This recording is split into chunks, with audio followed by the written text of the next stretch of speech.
Y el medio de transporte, a pesar de que no es lo que se proyectaba quizás, el medio de transporte sí que ha evolucionado bastante más y los automóviles de hoy en día, como este que está aquí, son bastante más modernos que lo que teníamos hace 100 años.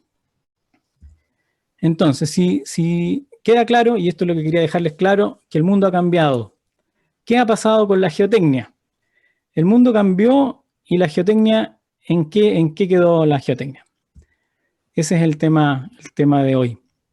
Si se fijan, o si lo pensamos, hace 100 años ocurrió una de varias revoluciones industriales que comenzaron con la invención de la máquina a vapor, por supuesto, y continuaron con el descubrimiento de la electricidad y toda esta revolución que sucedió hace 100 años y más trajo consigo la construcción o la necesidad de construir estructuras muchísimo mayores que las que se conocían hasta el momento.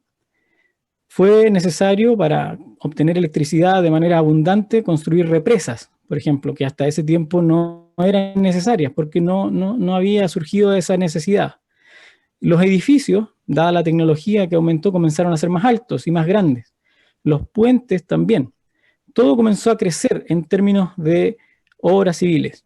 Por lo tanto, los requerimientos desde el punto de vista de las fundaciones también comenzaron a crecer. Y estos grandes cambios que se produjeron producto de las revoluciones industriales de la época trajeron consigo grandes catástrofes también. Algunas represas fallaron, algunos edificios se cayeron, algunos puentes colapsaron. Y todos se preguntaban por qué pasaba eso, cuál era el problema, qué había que hacer para que no sucediera. Y ahí es donde comienza la geotecnia de manera formal o damos el inicio a lo que conocemos como mecánica de suelos o ingeniería geotécnica, y esto se lo debemos a un ingeniero mecánico, Carl Terzaghi, que en el año 1925 concluyó un trabajo de más de 10 años con un libro que se llama Erdbaumechanik auf bodenphysikalischer Grundlage, en que él resume todos sus estudios. Y si hay algo que tenemos que caracterizar de Terzaghi es su gran capacidad de observación. Y si hay algo que yo quiero dejarles y motivarlos a todos los que están escuchando hoy en día en esta charla, es eso. Tenemos que tener una gran capacidad de observación. Me gustó la última foto que mostró Gastón de unos niñitos en el jardín infantil con tamices y con poruñas y con un poco de suelo. Esa capacidad que tiene un niño de sorprenderse, de preguntarse cosas, es lo que tenía Terzaghi, y Terzaghi además tuvo la capacidad de explicarlas de manera bastante simple para que todos pudiéramos entender. Entonces, por favor, tenemos que quedarnos con esto. Debemos ser sedientos de la observación. Tenemos que ser curiosos, no dejar de serlo, observar y buscar nuevas formas de hacer las cosas para que no nos quedemos haciendo lo mismo que hace 100 años. Yo les pregunto, ¿qué creen ustedes que haría Terzaghi si viviera hoy en día? ¿Y cómo sería su visión de la geotecnia si él viviera hoy en día 100 años después? Bueno, Terzaghi concluyó en su época y con las herramientas que tenía que no había disponible. Él trabajaba en una oficina de ingeniería. En ese tiempo la ingeniería geotécnica se basaba en lo que existía, la información disponible de Coulomb, la información disponible de otros profesionales que no eran específicamente geotécnicos, pero que habían avanzado un poco en el desarrollo del estudio de las tensiones en el suelo, y se dio cuenta que no eran suficientes, el entendimiento de los suelos no era suficiente para las necesidades que habían en aquella época. Por lo tanto, se inventó un sistema y creó ensayos de laboratorios que no existían para la época. Él estuvo en Europa, en Turquía, después fue a Estados Unidos, después volvió a Europa, hizo varios viajes y desarrolló equipos que hoy día son piezas de museo, como las que les muestro ahí, como el equipo de corte directo, por ejemplo, como el equipo, como un edómetro que se ven acá, equipos de permeabilidad. Él los tuvo que inventar. Imagínense la capacidad que tuvo para desarrollar y crear ensayos que hasta el día de hoy se siguen ocupando sin tanta variación si es que lo pensamos así. Obviamente hay otros equipos que son bastante más modernos en el día de hoy, pero los equipos de Terzaghi, 100 años después, se siguen utilizando. Entonces, si hay algo que Terzaghi entendió hace 100 años, es que se debe experimentar. El suelo, y esto ya lo escuchamos en la charla anterior, no es un material inerte, no es un material homogéneo, no es isótropo y por lo tanto necesitamos estudiarlo y experimentar con él. Una nueva invitación a hacerlo, a experimentar, a entender el suelo como un material heterogéneo. Y entonces nace la geotecnia y una definición que encontré, bueno, no es una definición exacta que encontré, pero la fui conectando de varias definiciones, es esta que les presento aquí. Esta es mi definición para la geotecnia.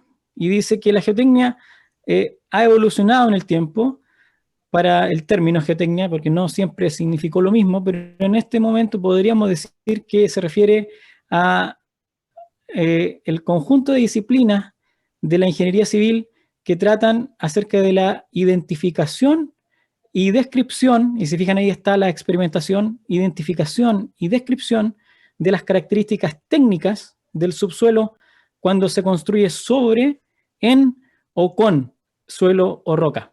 La roca también, por supuesto, es parte de la geotecnia y podemos utilizarlo para construir sobre ellos, sobre el suelo de la roca, dentro de ellos. Por ejemplo, un túnel está dentro del suelo, un subterráneo está dentro del suelo, o con todos los pavimentos, todas las vías se construyen con suelo. El suelo es un geomaterial que se utiliza para construir el mundo.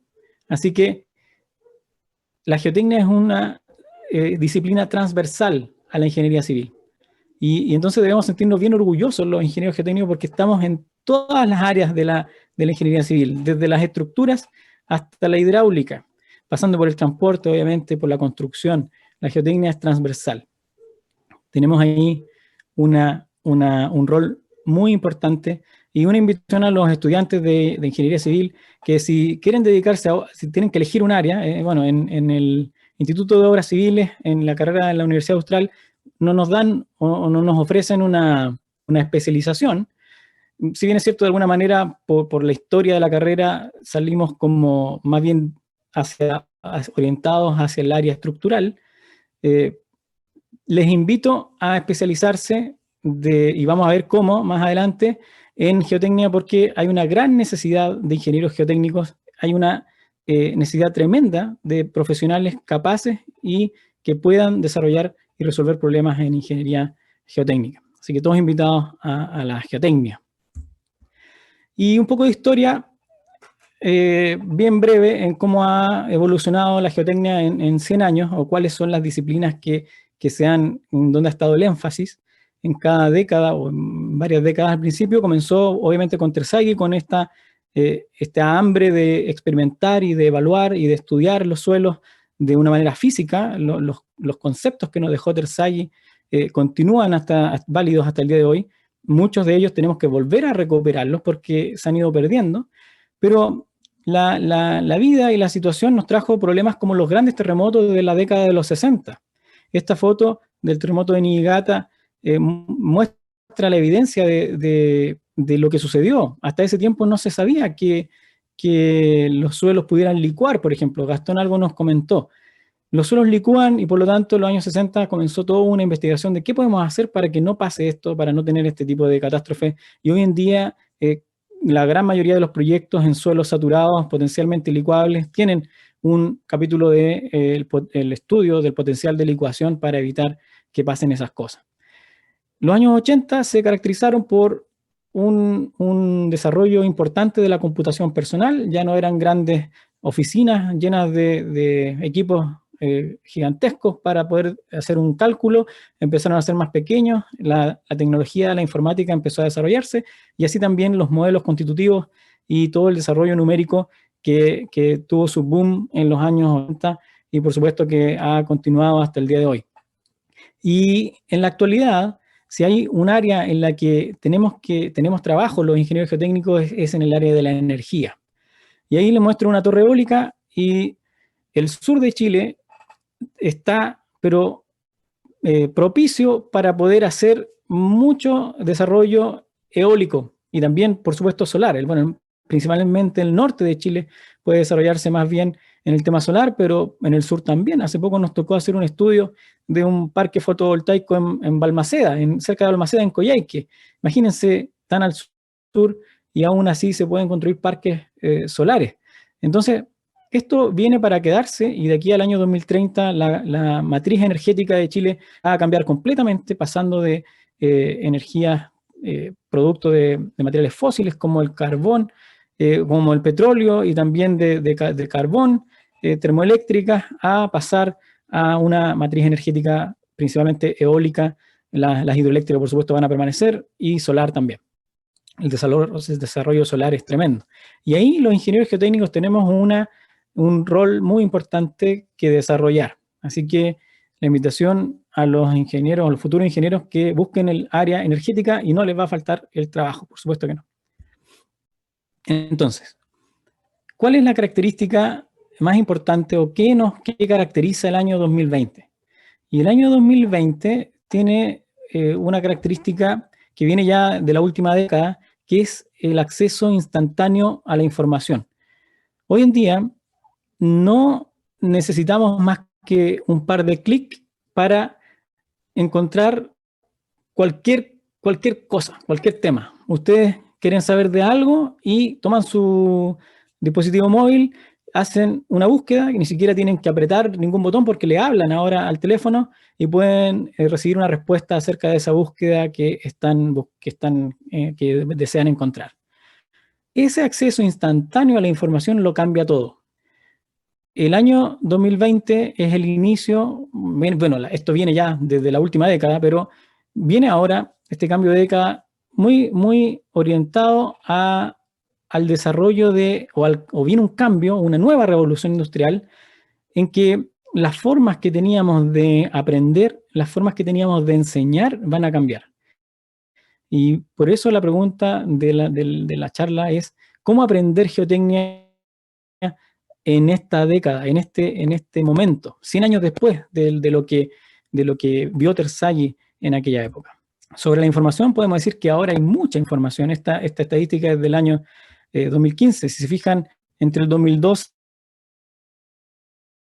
al 2015 pasó de 2,8 zettabytes y estoy seguro que el 2020 ahora esto debe ir con esa misma pendiente, quizás muchísimo más amplia, para ver cuánta información hay disponible al acceso instantáneo de ustedes, de todos nosotros. Esta información, por supuesto, está disponible también en términos geotécnicos y una parte de esta información que es como lo que es la vieja escuela del acceso a la información, que ahora está todo digitalizado, son las revistas científicas. Tenemos más de 50 revistas científicas, así que si ustedes quieren saber de algún tema, el que sea de geotecnia, por favor visiten, hagan una búsqueda de revistas científicas, aquí les muestro algunas, y van a encontrar revistas especializadas en diferentes temas, por ejemplo, esta en deslizamientos, o en minerales, en geotermia, etcétera, en geotecnia computacional. Aquí está la información más actualizada, las revistas científicas. Los que están haciendo tesis, por supuesto, están obligados a revisar las revistas científicas. La idea es que avancen, que este sea el piso. No hagan cosas que ya otros hicieron. Esa es otra cosa que tenemos que aprender. Si otra persona ya descubrió lo que queremos descubrir nosotros, no perdamos el tiempo en tratar de descubrirlo de nuevo, porque ya esa energía se gastó y hay que aprovecharla. Eso está en estas revistas científicas. Pero no solamente la información está en revistas científicas, sino que también en muchos sitios web bastante interesantes. Aquí les dejo algunos. Por supuesto, hay muchos más. Estos son los que me gustó dejarles para que puedan hacer algunas búsquedas sobre temas muy interesantes. Y entonces la información no solamente está en las revistas científicas, que a propósito, algunas tienen todavía un valor bastante alto, eso va a ir cambiando, van a tender a ser gratis, esa es mi visión. En el futuro la información es completamente gratuita, pero la información también está en sitios web como estos, y por supuesto la información de a poco ya está pasando a estar en las redes sociales. Algo que a este cambio en la década antepasada, en la primera década del siglo XXI, me costó ingresar a WhatsApp y estas cosas, pero la visión que tengo actualmente es que aquí está y es un medio de comunicación muy importante, no solamente para pasar el tiempo y perder el tiempo entreteniéndose, sino que para informarse, para aprender y como un medio de difusión tremendo. La potencia que tienen las redes sociales son gigantes y los que no se suban a este carro de promocionar las redes van a quedar atrás. Las universidades las veo un poco atrás en este tema, bastante atrás. No así los centros de alumnos. Los centros de alumnos sí que están al día y van a dar cuenta las universidades que van a tener que ponerse al día en esto, si no, lamentablemente van a tender a ir desapareciendo. Entonces, la pregunta que nos hacemos, ¿cómo aprender geotecnia a 100 años de Terzaghi? ¿Y cuál es el rol de la universidad en este punto?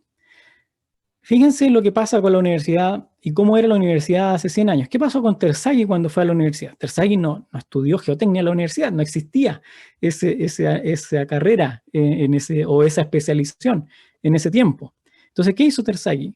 Terzaghi buscó información en las bibliotecas. En ese tiempo la información estaba en las bibliotecas, que muchas de ellas estaban en las universidades. Entonces el conocimiento estaba ahí, en las bibliotecas de las universidades, en bibliotecas de los países, y fue a buscarlo y lamentablemente no lo encontró. Ahí no encontró lo que necesitaba y tuvo que descubrirlo, tuvo que crearlo él mismo.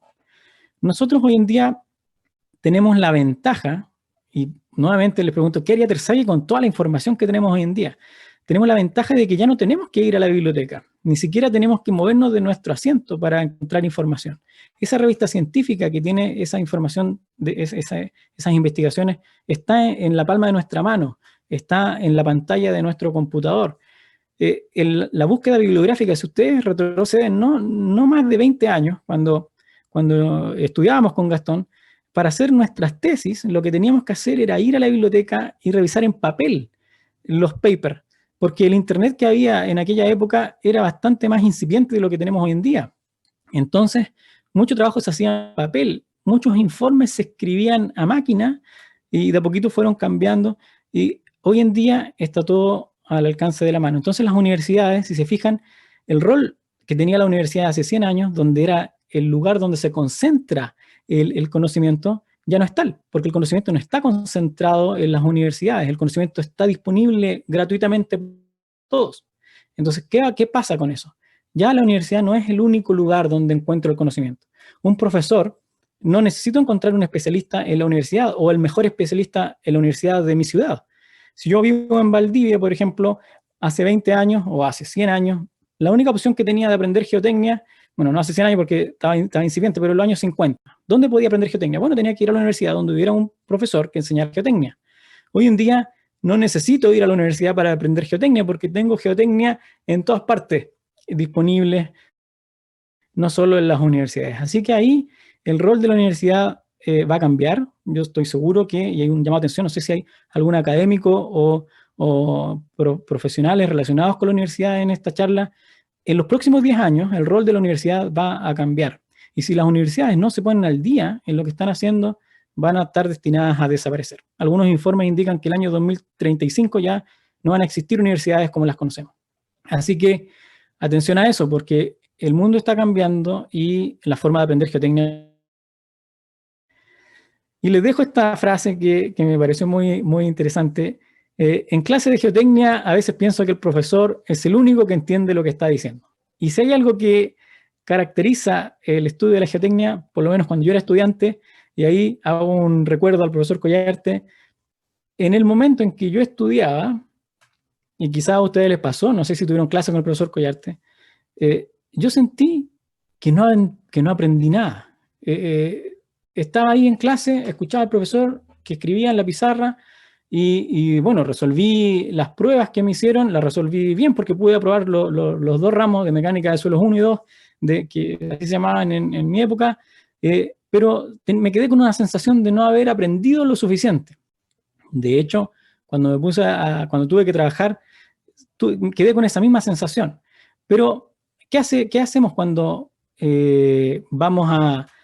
cuando nos vemos necesitados a un problema, nos vemos enfrentados a un problema real que tenemos que solucionar? No una prueba, no un ejercicio. cuando vemos ya no el problema como ejercicio, sino que como algo que tenemos que solucionar, como algo que debemos solucionar por nuestra profesión, por el trabajo que estamos involucrados. Bueno, vamos a ver el cuaderno. Y eso es lo primero que uno hace. Va a buscar el cuaderno y resulta que todavía tengo mi cuaderno de mecánica de suelo. En mi cuaderno de mecánica de suelo, aunque no lo crean, estaba todo lo que se supone que yo nunca aprendí. Y estaba ahí. Entonces, ¿cuál fue el problema? El problema no fue que no me lo enseñaran. El problema fue que no lo aprendí. Simplemente lo memoricé seguramente para dar una prueba y después lo resolví bien porque pude aprobar, pero no aprendí realmente. Entonces, la invitación, y esto es un gran cambio que viene, es a aprender. Hoy en día, por supuesto, ya no vamos al cuaderno, vamos a YouTube. Y estoy seguro que muchos de ustedes, cuando no saben algo, van a YouTube y ahí encuentran la respuesta y ustedes dicen, oye, pero qué fácil es como lo explica ese youtuber el problema y lo entendí a la primera.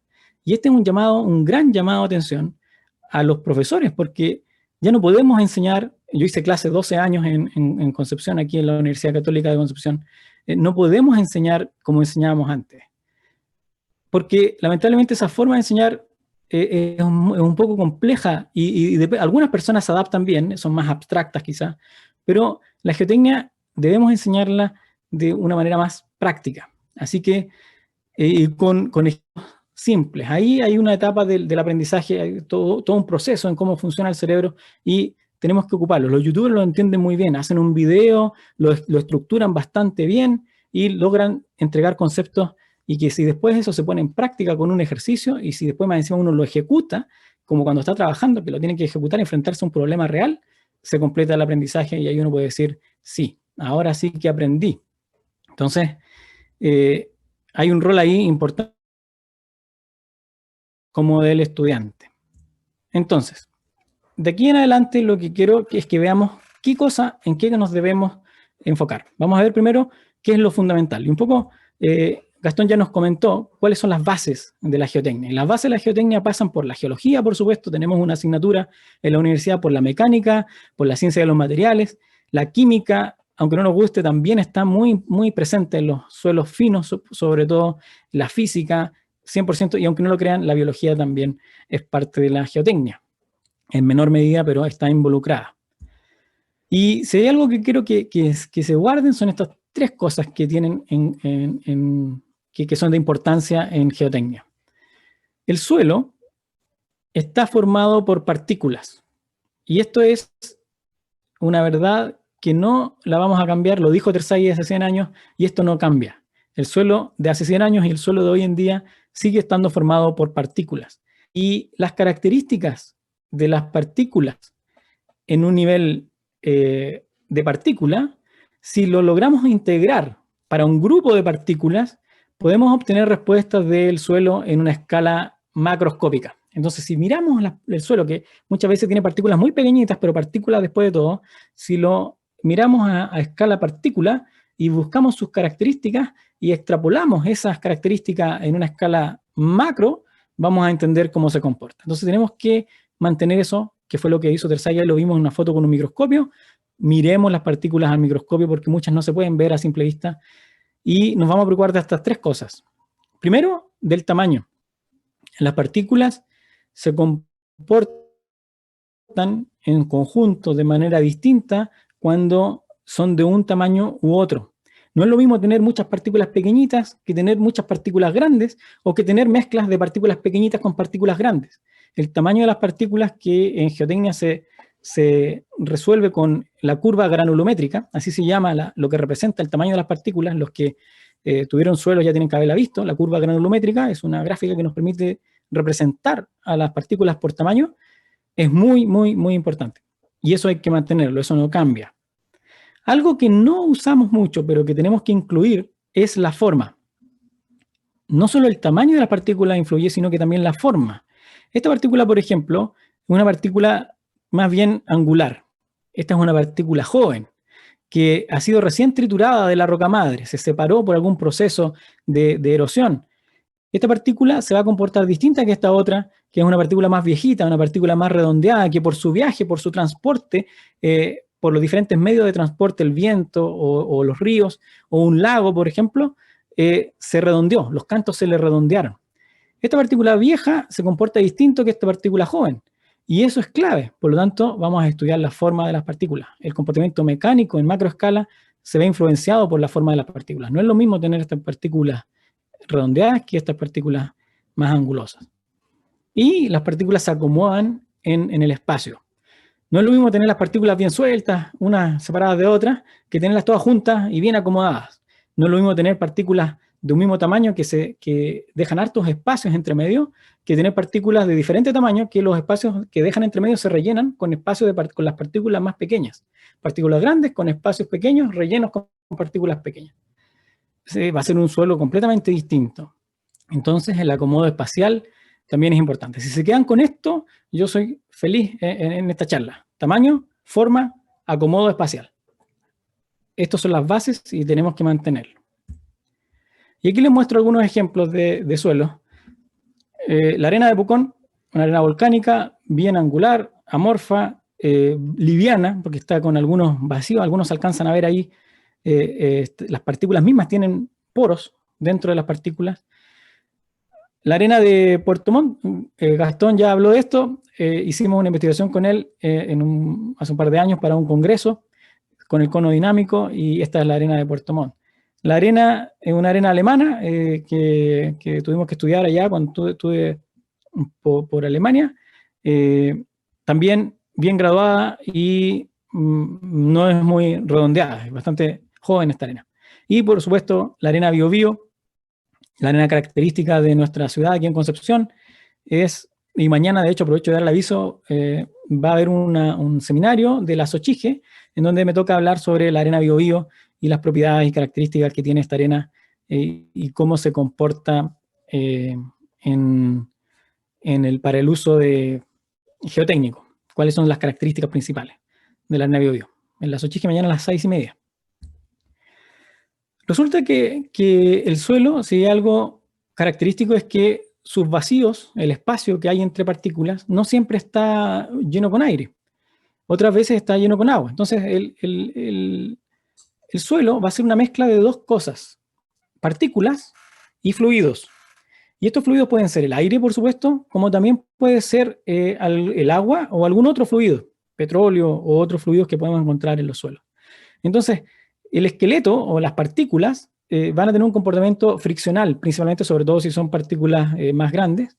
Va a tener que coexistir con el fluido que hay en sus poros, que va a tener un comportamiento viscoso. Por ejemplo, el agua en los poros, imagínense dos partículas con agua en los poros. No sé si ustedes han hecho el experimento de colocar dos superficies y le ponen agua entre medio. Las dos superficies con agua entre medio no se comportan igual si no hubiera agua. Por ejemplo, caso, el agua funciona casi como un pegamento y cuesta mucho más deslizar un material sobre otro, sobre todo cuando son superficies grandes y lisas. Ahí se traban. El agua traba dos partículas cuando son planas. Caso de las arcillas o de los suelos finos. Tamaño arcilla, no necesariamente tienen que ser arcillas. Y por el contrario, cuando las partículas son más redondeadas, si hay agua, el agua funciona como un material que permite que resbalen. Entonces, las dos partículas que antes estaban trabadas, cuando le coloco agua, deslizan una con respecto a la otra, rotan una con respecto a la otra, es más fácil. Entonces, el agua va a comportarse incluso de manera distinta según el tipo de partícula y la presencia que haya entre medio del esqueleto particulado. Así que nuestra misión es poner atención en el suelo y, por supuesto, en la relación que tiene con el agua, con los fluidos, agua, aire y otros fluidos. Lo que vamos a poner atención también es en el esqueleto mineral y las tensiones que aparecen en él. Y Terzaghi, este fue uno de los grandes aportes de Terzaghi, que fue, y esto forma parte de las bases de la geotecnia que no cambia, eso se mantiene, que fue el concepto de tensión efectiva. No sé si ustedes han entendido bien este concepto, la tensión efectiva. No es lo mismo la tensión total. No es lo mismo como cualquier material que uno carga y los materiales que generalmente no tienen vacíos, o no nos preocupamos de los vacíos de ellos, el acero, el hormigón, la madera, no nos preocupamos de los vacíos que hay en estos materiales, son continuos. Pero el suelo sí tiene vacíos y esos vacíos pueden estar con agua y esa agua puede estar a presión, de hecho lo está, tiene una determinada presión. Por lo tanto, la la tensión efectiva que realmente está soportando el esqueleto mineral es distinta de la tensión total que estoy aplicando, porque parte de la tensión la soporta el agua. Esto hace que todo cambie, y Terzaghi lo entendió y escribió su gran ecuación, que la tensión total es igual a la tensión efectiva más la presión de poros. Eso no cambia y tenemos que poner atención a la tensión efectiva. Es clave en el comportamiento mecánico. El entendimiento de la licuación pasa por entender el concepto de tensión efectiva, el entendimiento de la consolidación, lo que pasó con la torre de Pisa que mostró Gastón, pasa también por tener un entendimiento muy acabado de lo que pasa con las presiones de poro y la disipación del exceso de presión de poro y las tensiones efectivas que aparecen dentro. Hasta antes de Terzaghi no existía, se caía una estructura, colapsaba y no se entendía por qué. Si resistía bien y vino una lluvia y dejó de resistir bien, o estaba saturado y se secó y se asentó. ¿Qué pasó? Esos cambios de fluidos en el agua hicieron un cambio en las tensiones efectivas y por eso se produjeron los problemas. Atención a las tensiones efectivas. Los suelos también hay algo que no se estudia mucho, pero no son inertes. Los suelos cambian en el tiempo. Así que si hay que preocuparse de que los suelos tienen partículas, si hay que preocuparse de que los suelos tienen tensiones efectivas, también hay que preocuparse de cómo cambian los suelos en el tiempo. Y esto es una investigación que hicimos operación con la Universidad Austral, una tesis de la Universidad Austral, lo presentamos en un congreso que también se hizo en la Universidad Austral el año 2016, muestra cómo aumenta la resistencia, el módulo de formación dinámico de los materiales con el tiempo. Aumento del módulo en el tiempo sin hacerle nada al material. El material con el tiempo, al igual que el hormigón en este caso, o similar, se va rigidizando y va aumentando. Lo encontramos en todos los casos que analizamos, en algunos más, en otros menos, y hicimos más de 800 ensayos de módulo de deformación con deflectómetro liviano. Los suelos no son inertes. Muy bien. Sentadas las bases y lo que no cambia y lo que hay que poner atención, vamos a ver en qué tenemos que tener cuidado. A 100 años de Terzaghi, lamentablemente hay cosas que en el tiempo que se hacían y que ahora ya deberíamos ir dejando de lado. Mucho cuidado con. Así que si ven estas cosas, pongan atención porque hay que tener cuidado con esto. Primero que todo, conceptos que tienen múltiples definiciones y el ejemplo emblemático es la arcilla. Por eso les hablaba recién del tamaño arcilla. No es lo mismo partículas de menos de 2 micras, que se llaman arcillas, o que nosotros las llamamos arcillas, y que no siempre son arcillas. No es lo mismo una partícula pequeña de menos de 2 micras que el mineral arcilla. Y tampoco es lo mismo que todos los suelos que clasifican sobre la línea A de la carta de clasificación. Cuando un suelo nos da acá arriba, decimos que es arcilla. Pero resulta que puede estar acá arriba y no tener absolutamente nada de arcilla, no tener ningún mineral arcilloso. Así que esto es un error, no deberíamos llamar arcilla a esto, se sigue usando por supuesto por el método de clasificación que usamos, pero eso va a cambiar, vienen nuevos métodos de clasificación, vamos a tener que elegir cuál usar, pero el método unificado claramente tiene deficiencias y hay que mejorarlo. Ya están varias propuestas, hay un método revisado del profesor Santamarina que se ve bastante bien y es robusto en ese sentido. Debemos dejar de utilizar múltiples definiciones para lo mismo, porque nos confunde. Entonces, cuando veamos una partícula de menos de 2 micras, no digamos automáticamente que es arcilla si no le hemos hecho un análisis mineralógico. Digamos que son partículas tamaño arcilla, tamaño de menos de 2 micras porque las arcillas principalmente tienen ese tamaño. Y acá con la clasificación, bueno, vamos a tener que vivir todavía un tiempo más hasta que se asiente bien los nuevos métodos de clasificación, pero ese es un cambio importante. Si con las arcillas teníamos un tema, hay términos que siempre están incorrectos, o sea, no podemos hablar de suelos cohesivos. La cohesión no existe, así de tajante, la cohesión no existe. Por ejemplo, un suelo arcilloso, un trozo de arcilla, minerales arcilla, si lo dejamos sumergido 24 horas, resulta que se deja de comportar como un material, entre comillas, cohesivo. Y eso muchos no lo creen, pero aquí les traigo un video y aquí tienen un material bastante firme, cohesivo se diría, pero ¿qué pasa cuando lo sumergimos? Y aquí viene acelerado y miren lo que le pasa. Las partículas se empiezan a separar unas con otras producto de la humedad que empieza a ingresar entre medio y se empieza a descomponer. Y entonces la pregunta que nos queda, ¿qué pasó con la supuesta cohesión del material? Resulta que la cohesión no es una propiedad del material. La cohesión es una característica y es un parámetro del modelo constitutivo que se llama de Moore-Coulomb, que es un modelo bastante antiguo a todo esto. Entonces, no es que sea una propiedad de los suelos finos, sino que es una interpretación matemática de la solución de una ecuación, que es donde la recta corta el eje de las tensiones de corte. Eso es la cohesión. Entonces, no hay suelos propiamente cohesivos. Los suelos son todos en ese sentido bastante similares y va a depender de las condiciones en que los tengamos que se comporten con cohesión desde el punto de vista del parámetro de Moore-Coulomb o sin cohesión desde ese mismo punto de vista. Atención con eso. Términos incorrectos. Existen superposiciones que, por ejemplo, nos hacen calcular presiones de preconsolidación o coeficientes de consolidación, o hay parámetros que tienen información limitada, como lo que pasa con el límite plástico y el límite líquido. Tenemos que ir abandonando un poco estas cosas. La tecnología de 100 años de Terzaghi nos permite tener herramientas que nos ayudan a calibrar, por ejemplo, un modelo de una manera mucho mejor que con un método gráfico. Tenemos herramientas computacionales, ya no necesitamos usar métodos gráficos, seguir utilizando métodos gráficos para aproximar. Por supuesto, hace 100 años, cuando no existían las calculadoras, era mucho más práctico y fácil para responder a una matemática compleja, utilizar un método gráfico. Ahora ya no es necesario. Cuidado con los extremos. Los suelos en laboratorio los podemos considerar saturados, como también no saturados, como drenados o no drenados, pero en realidad los suelos no son ni saturados, ni tampoco están completamente secos, y tampoco se comportan 100% drenados ni 100% no drenados. Cuidado con los extremos, tenemos que poner atención. Ya existen bastantes avances de ensayos en suelos parcialmente saturados o con drenaje parcial también, y vamos a tener que ir por ese camino. La tecnología también lo permite.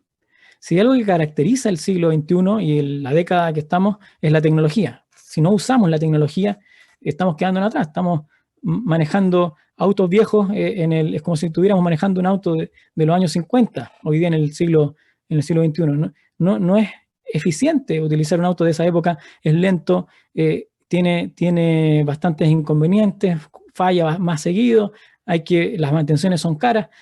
Utilicemos la tecnología, esa es la recomendación y el llamado a 100 años de Terzaghi. Si Terzaghi viviera hoy en día, seguro que utilizaría las herramientas que tiene y la tecnología que tiene. ¿En qué nos vamos a enfocar? ¿Qué cosas vamos a atender con mucha dedicación? Bueno, la naturaleza de los suelos, por supuesto. Si miramos los suelos, las fuerzas que actúan, la importancia de las fuerzas que actúan dependen del tamaño. Las partículas más pequeñas predominan las fuerzas capilares y eléctricas, a diferencia de las partículas más grandes en que predominan las fuerzas gravitacionales asociadas al peso. No es lo mismo tener partículas pequeñas porque se van a comportar de una manera distinta. Las fuerzas que van a actuar y que van a predominar son diferentes. Tenemos que preocuparnos del origen de los suelos residuales que tienen un origen en que se forman directamente del lugar donde fueron extraídos, y esta es para la pregunta de la persona que preguntaba los suelos de Valparaíso. Muchos suelos de Valparaíso son residuales, igual que los suelos de la cordillera de la costa aquí en Concepción. Mañana igual se va a hablar en el seminario de la Sochige un poco sobre maicillo, suelos residuales. Se descomponen, no son transportados, se quedan ahí mismo. Las fallas asociadas a la roca madre permanecen en el suelo ya descompuesto. Los suelos no es lo mismo prepararlos artificialmente, mecánicamente, que tener suelos naturales. No es lo mismo hacer un corte en un cerro, en un terreno, que construir un terraplén compactado mecánicamente. Tenemos que tener cuidado con el origen de los suelos. La historia, cómo se formaron. Y la estratigrafía, los suelos no son homogéneos, tienen estratigrafía y eso debemos determinarlo para poder modelarlo y simularlo de manera correcta. En términos de los suelos residuales, paso aquí solamente a decir que todos los años aquí en Concepción o en la zona fallan, colapsan suelos residuales y muchas veces fallecen personas, trabajadores mueren, y ahí hay una responsabilidad importante de nosotros como ingenieros a que no nos pase esto, tanto desde los ingenieros que diseñan proyectos en suelos como este, como en los que construyen este tipo de obras. Hay responsabilidades de la vida de las personas que por una omisión pudieran verse afectados. Así que atención a esa responsabilidad, no es chiste. No es lo mismo que le vaya mal en una evaluación y que se saque una mala nota en una prueba. Aquí está en juego la vida de las personas cuando no se tienen claros estos conceptos. Así que mucha atención a eso. Esto es lo mismo aquí, por ejemplo, hay unos suelos que tienen un origen químico, las arcillas principalmente, o un origen biológico, y ahí están las diatomeas, o un origen volcánico, como las cenizas, que son más redonditas, ¿se fijan? Estos son limos, estos son arcillas. Acá tenemos un origen mecánico, la fractura de rocas que da origen a las arenas y a las gravas y a las partículas más grandes. Fuerzas capilares y eléctricas desde la TAMIS 200 hacia acá, fuerzas de peso desde la TAMIS 200 hacia la derecha. En ese sentido, los primeros ingenieros geotécnicos tenían un entendimiento de la física muy acabado. Eso hay que decirlo. Y ellos fueron capaces de poner esta frontera, no la pusieron así al azar. No se les ocurrió, vamos a poner el tamiz 200, a ver, 75 micras, los suelos finos para acá y los suelos gruesos para allá. No, es según cómo se comportan. Está ahí muy bien ubicado ese tamiz. Vamos a tener que hacer ensayo en terreno. Gastón ya nos habló de eso y hay un ensayo iconodinámico. Podemos estudiar la falla de taludes, por ejemplo, con eso. Tenemos que aumentar los rangos de estudio. Tenemos que preocuparnos de los fluidos, de las presiones, de las tensiones efectivas, de las condiciones de temperatura, cómo se fracturan los granos. Vamos a tener que preocuparnos de todos esos fenómenos en el estudio geotécnico. La licuación, por ejemplo, como se ve ahí en el video, es un tema que tenemos que evaluar y tenemos que considerar. Las cargas cíclicas.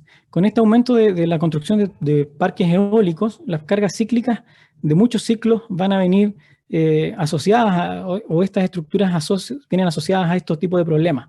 ¿Qué pasa cuando una turbina gira por mucho tiempo? ¿Cuánto le afecta? ¿Cómo es el comportamiento del suelo después de muchos ciclos de carga de baja amplitud? Bueno, este aumento de cargas cíclicas provoca una especie de creep en el suelo y este creep puede ser producto de variaciones mecánicas como el giro de la hélice, térmicas como cambio de temperatura que suceden en el tiempo, químicos también que controlan el desempeño a largo plazo. Entonces, cerrando todo lo que hemos dicho, ¿cuál es el rol que nos toca a nosotros? Y quizás no a nosotros, que ya estamos más viejos con Gastón, sino que a ustedes, que son la nueva generación que está recién a punto de entrar en el mundo laboral que está formándose. Hay un mundo que cambia. Esa es la conclusión. El mundo cambia y el ingeniero tiene que ser y tiene que tener ahí un rol importante, tiene que ser el motor de la innovación. Las innovaciones, si vivimos en el mundo que vivimos, con las cosas que conocemos, es producto de la innovación de los ingenieros. Y si ahí los ingenieros civiles tenemos mucho que dar, porque los ingenieros informáticos, mire dónde nos tienen y los electrónicos nos tienen con microchips y todo concentrado en la palma de nuestra mano. Las cosas que hace 100 años eran del porte de un refrigerador, hoy día están miniaturizados al tamaño de la palma de nuestra mano. ¿Por qué nosotros entonces no hacemos lo mismo? ¿Por qué seguimos utilizando cosas de los años 70 o de los años 60 o incluso de más antiguas, teniendo tanta tecnología a la mano? Ese es el llamado a ustedes, que sean el motor de la innovación. Y para eso necesitamos mentes despiertas, con ganas de desarrollar todo lo que va a ser la geotecnia del futuro. Si Tersalle hizo o plantó las bases para la geotecnia de estos 100 años, nosotros debemos plantar las bases para la geotecnia de los próximos 100 años. La universidad es solamente el primer punto, el punto de partida. Ustedes nunca van a terminar de aprender, menos ahora en este tiempo en que vivimos. Ustedes van a empezar, están recién empezando el camino y van a tener que aprender toda su vida. Lamentablemente, a los que no les gusta la universidad, yo creo que no es que no les guste la universidad, ni tampoco es que no les guste aprender, sino que no le encuentran el gusto porque nunca la han enseñado de una manera que les apasione. Estos temas son súper apasionantes y si ustedes les buscan el lado, van a darse cuenta que pueden desarrollar una vida profesional bastante satisfactoria y qué mejor que trabajar en algo que les gusta si es que lo hacen en geotecnia. Encuentren el gusto a lo que hagan porque resulta que en eso van a dedicar gran parte de los días que les quedan de su vida, que son bastantes probablemente a la edad que tienen. Para terminar, o para ir terminando, un resumen de cuál es el desarrollo de un proyecto de ingeniería. Algo habló Gastón, partimos de un estudio, bueno, obviamente primero un estudio de gabinete, teórico de los contenidos, de la información que disponemos y que tenemos a mano, pasamos a un estudio de laboratorio y de terreno, sondajes, calicatas, todo lo que nos comentó Gastón, para luego hacer un modelo normalmente, y sería lo esperable que en el día de hoy hagamos modelos numéricos, para eso tenemos los computadores, son bastante simples de hacer, no demoramos mucho en hacerlo, deberíamos enseñarlos en las universidades. No se consigue una persona que salga de la universidad en el siglo XX que no sepa programar, por ejemplo, así que los que no saben programar, hay herramientas disponibles en internet para que lo hagan si es que la universidad no se los enseñó. De hecho, yo estudié hace 20 años y me enseñaron a programar. Me enseñaron a programar y tuve programación general, después tuve ramos en que nuestros profesores nos pedían programar algunas cosas, y si eso nos pedían hace 20 años, yo esperaría que ustedes con mayor razón. Entonces, todo modelo necesita algún tipo de programación, desde una planilla Excel bastante simple a una programación mucho más compleja para proyectos eólicos, por ejemplo, como este. Y luego, por supuesto, la construcción y llegamos a terminar el proyecto. Para terminar, la ingeniería geotécnica y, bueno, todas las áreas de la ingeniería, pero en particular la geotécnica se ha desarrollado gracias a estas tres áreas, a estos tres mundos. El mundo de la educación, entregado tradicionalmente por la universidad, pero no exclusivo de la universidad.